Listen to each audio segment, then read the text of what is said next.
অন্তত কিছু সওয়াব তো পেলাম ওই দুর্গতদের জন্য। আর কি এই টাকাটা আমি জমাচ্ছিলাম উমরা করার জন্য। আমি আজ খুবই আনন্দিত যে সবার জন্য আমি কিছু টাকা ডোনেশন করতে পেরেছি। আমার টাকার অ্যামাউন্ট হচ্ছে 14,500 টাকা। এই অল্প টাকা, এটাই যত টাকাই হোক না কেন, অন্তত আমি এই টাকাটা দিতে পেরেছি যে, এবং তারা যাতে, এবং যারা দুর্গত রয়েছেন তারা অন্তত যে এই টাকা দিয়ে অন্তত কিছু জিনিস তো কিনতে পারবেন, কিংবা ওই টাকাটা দিয়ে অন্তত কিছু হেল্প তো তারা পাবেন, সেজন্য আমি খুবই আনন্দিত। এই টাকাটা তুমি কোথায় থেকে দিলে? মূলত এই টাকাটা এটা আমার জমানো টাকা।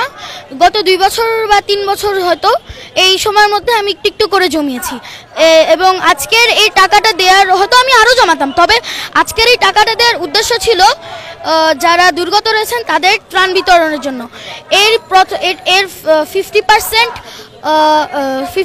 সব আমি আশা করি আমার পিতামাতার যেন থাকে, কারণ আমার পিতামাতাই আমাকে এখানে ত্রাণ বিতরণের জন্য খুবই উৎসাহিত করেছেন।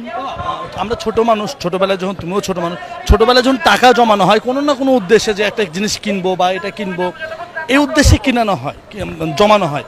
কি উদ্দেশ্যে টাকাটা জমিয়েছিলে? আর কি এই টাকাটা আমি জমাচ্ছিলাম উমরা করার জন্য। সেই উমরার টাকাটা তুমি এখানে দিয়ে দিবে? জি, কারণ ও উমরা আল্লাহ যদি আমাকে তৌফিক দান করেন তাহলে আমি ইনশাল্লাহ আবার যেতে পারবো। কিন্তু ওই মানুষগুলার যদি একবার মৃত্যু হয়ে যায়, কে যাবে জান্নাতে, কে যাবে জাহান্নামে, কে হচ্ছে যে কবরে আযাব পাবে, কে শান্তি পাবে, তা তো কেউ বলতে পারে না। আর একটা মানুষের প্রাণ অনেক ভ্যালুয়েবল জিনিস, তার জীবনটা চলে গেলে হয়তো তার পরিবারটাও শেষ হয়ে যেতে পারে। তাই আমি আমার এই টাকাটা তাদের জন্য দিচ্ছি।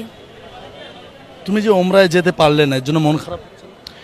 তা তো 99.9% মন খারাপ হচ্ছে, তবে আবার 99.9% খুশিও হয়েছি যে আমার উমরা না করতে পারলেও অন্তত কিছু সওয়াব তো পেলাম ওই দুর্গতদের জন্য।